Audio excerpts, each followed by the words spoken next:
Wisconsin homeowners, any idea what one of the most searched items is here in Wisconsin in the springtime? How do I keep my basement dry? And questions related to how to keep your basement dry is searched over 1,300 times a month in the springtime. In this video, I'm going to walk you through some commonly known items for how to keep your basement dry in the springtime. And stay till the end because I have one that you probably haven't heard of too often or haven't thought of, but I learned it recently and want to share that. So stick around till the end. If you're a Wisconsin homeowner and you live in Northeast Wisconsin or probably in some of the southern parts of the state, you are very familiar with the clay that surrounds our basements in our homes. And that clay can contribute quite a bit to some of that water that we see getting into our basements on a regular basis, especially when we have a rainy spring. As realtors, we see either through buyers or we hear it from inspectors that wet basements or basements that have evidence of moisture are common concerns. So what are some things that you can do to take away those issues each spring as you maintain your home? And the tips I have for you today are tips that I have done myself. So if I can do them, you can do them too. The first simple tip that you've probably heard is make sure those downspouts are put down or running away from the house. If you're like me and you have a teenager that mows your yard, make sure you're reminding them to put those downspouts back down after they've mowed the grass.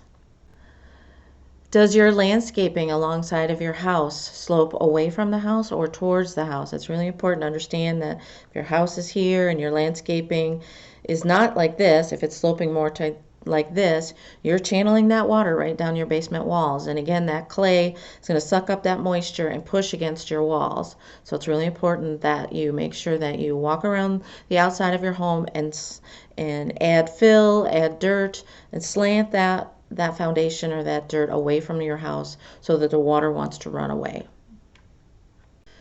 How often are you cleaning your gutters? We'll hear that the average person should clean it once in the spring and once in the fall, so 2 times a year.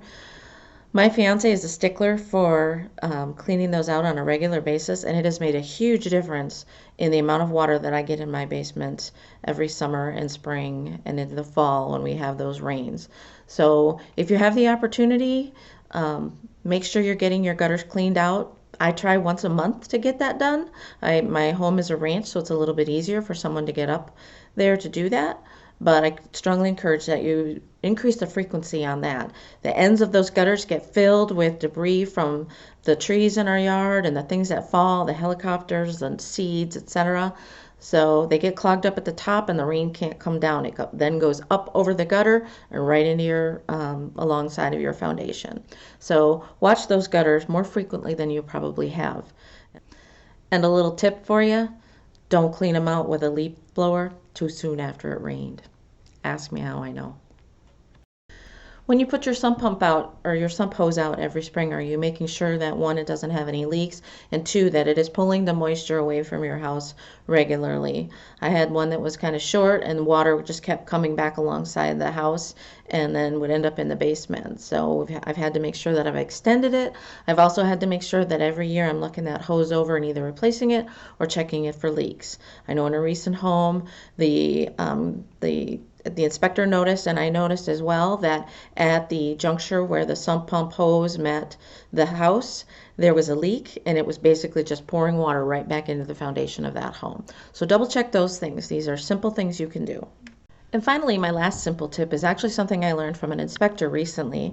And I didn't think about it, but as I've researched it a little bit, it makes perfect sense. And that is keep your lawn maintained. When your lawn is maintained, the grass and the root system will soak up any heavy rains and keep that rainwater from wanting to come back towards your house. So we were outside of a home where the tenant was not very good about taking care of the yard. So the lawn wasn't absorbing the rainwater. It was basically puddling up and making the situation worse. So when you're out there pushing that lawnmower in the middle of August and it's 90 some degrees, remember you're doing something healthy for your house at the same time. So these are just a few tips. They're things that you can do. I have done them all personally. They're simple, home tips for homeowners. If you're a new home buyer, maybe don't think about those things. Keep that water away from your foundation walls. Again, it's searched a ton on the internet because it's probably an issue, and we hear it consistently when we're in homes with buyers and when we're out with inspectors. So these few simple tips can really help you keep that basement free of moisture, protect your walls, help with mold and any of those other issues, and potentially when you're looking to sell your home, help you have a more desirable home at the same time. I encourage you to go check out some of our other home hacks. Lauren's got some fun spring home hacks for you to check out on our YouTube channel. So go ahead and check out that video, or check out some of the other things that we've shared recently, or learn some more things about our Wisconsin communities. Thanks for watching.